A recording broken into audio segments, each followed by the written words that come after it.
चंद्रपूर शहरात सध्या तिसरी रेल्वे लाईन टाकण्याचे काम प्रगतीपथावर असून या प्रकल्पात सुमारे 640 घरे बाधित होणार असल्याची माहिती रेल्वे प्रशासनाने दिली।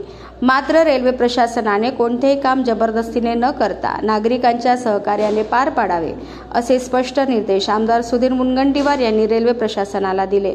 या प्रकल्पादरम्यान बाधित होणाऱ्या 68 घरांचे संरक्षण करून संबंधित नागरिकांशी बैठक घ्यावी, तसेच रेल्वे विभागाने अतिक्रमण हटविण्यापूर्वी पुनर्वसनाची ठोस व्यवस्था करावी।